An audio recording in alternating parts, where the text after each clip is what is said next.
Welcome back inside the ballpark, everyone. Time to TinChat. Yeah.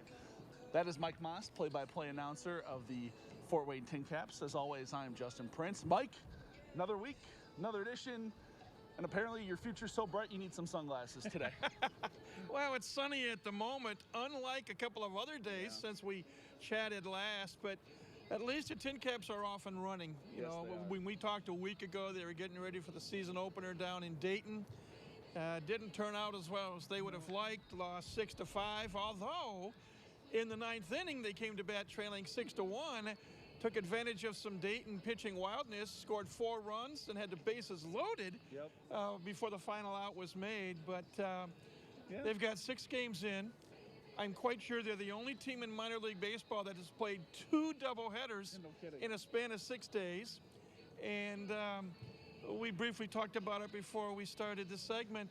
Say Dr. Jekyll and Mr. Hyde. They lose one, win one, lose one, win one, lose one, win one to start the year here. And obviously in those losses, you know, we've seen the offense struggle a little bit at times, but in those wins, man, especially that one in Dayton, 13 runs, and then, you know, and they come out here and they've been able to put up some runs in some other games as well. You know, one of the things that was mentioned is that there was going to be some speed on this ball club. And you take the top of the order between Rozier and Hassel, I'd like to see them in a match race. Yeah, no kidding. And when they get on base, they're the offensive catalyst for this ball club. And when they reach base, then things seem to open up offensively. I don't know if it's genetic, I don't know if it's hereditary, but when those 2 guys get on the base paths, now all of a sudden the rest of the team feels a little bit jacked up. Let's get ready to go. As evidenced by that 13-run outburst in Game 1 of the doubleheader at Dayton last Saturday, and then last night coming back after losing that first game of the doubleheader, jumping out early and winning game number 2. And it's just one of those things, you know, Corey Rozier and Robert Hassel III, they're going to spark the offense, and everyone else will follow. Yeah, and they did that on Monday, or on Tuesday, excuse me, especially in that home opener here. Obviously, got down early in the first inning, I believe it was, 3-0, and then, you know, they really clawed their way back until the 6th inning when Robert Hassel hit that go-ahead 2-run homer. Obviously, Corey Rozier had a big RBI double, I believe, earlier in the game as well.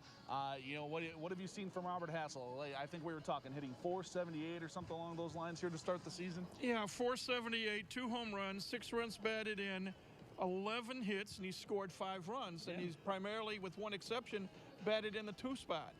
So he's worth the money I think the Padres have invested in him. What he needs now is a little bit more seasoning. And my biased plea to our audience is to come on out to Parkview Field, because if Robert Hassel continues to play as well as he is, he's going to get a plane ticket for San Antonio sooner rather than later. So come on out and enjoy, because I really think it won't be long before he is in San Diego with the present club, the Padres. Yeah, and actually, speaking of Robert Hassel, we talked to him earlier this week on Tuesday night after their win. Here's what he had to say about his, you know, opening night home run, and as well as what his manager had to say about just his potential moving forward. I knew it was a barrel, and I told myself going in, he was mainly fastball, and then he was dropping that, he was dropping that curveball into some of the lefties. So I told myself on 2 strikes, you know, just don't give up on that. And it came, and off the bat, it looked a little bit too high. So that's why I was like, dang. I think the wind helped me out a little bit, but it was still a barrel, so I gave myself a chance. So glad it went out. Well, Preston, it's just the speed and the power combo that he's able to display. You know, we were talking earlier with him in the office just about his ability to leave the yard the other way with ease. You know, the pull side power is going to come. I mean, we know it's there because how easy he can get the barrel to the ball and leave the building the other way. The next progression for him is when he gets a little bit older, is he's going to learn how to pull the baseball, and he's going to be a hard player to get out just because of the rare speed and power combo that he possesses. All right, great to catch up with those 2 earlier this week, especially after Espo's first home victory. Mike, obviously, you know, tonight's result excluded, you know, since we are recording before tonight's game. You know, looking ahead to the rest of this week and next week, we got a couple more with the Cubs after today, and then we hit the road again. Yeah, second road trip of the year starts next Tuesday, 2 hours north of Fort Wayne up in Lansing, taking on the Lansing Lugnets. now the high class A affiliate of the Oakland A's. For a long time, they were associated with Toronto. And when they were with Toronto, we got to see people like Vladimir Guerrero Jr. and Bo Bichette and a few others. But first things first, we got to finish the series off with South Bend, the night game tonight, and then afternoon games. Yeah. Both tomorrow and Sunday, 1:05 starts. That's going to be a little bit unusual. And then the off day Monday, and then the next 6 days after that will be up in Michigan. So you need to take care of things at home. Hope to split on the road. But when this team puts it together, and we talked about the hitting of Rozier and Hasso, let's take a little bit about the pitching too. Yeah, the pitching's been good. Game 2 last night of the doubleheader, a 7-inning game, and Fort Wayne pitchers combined for 17 strikeouts out of the 21 putouts that were made. Yeah. That's phenomenal. It's like 83%.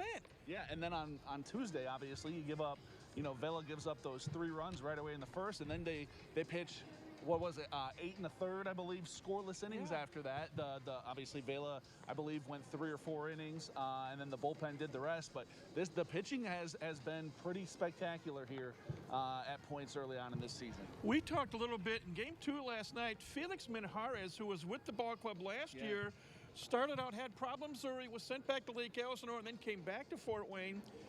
Well, he came into the game last night, and the first inning he pitched, he struck out the side. Yeah.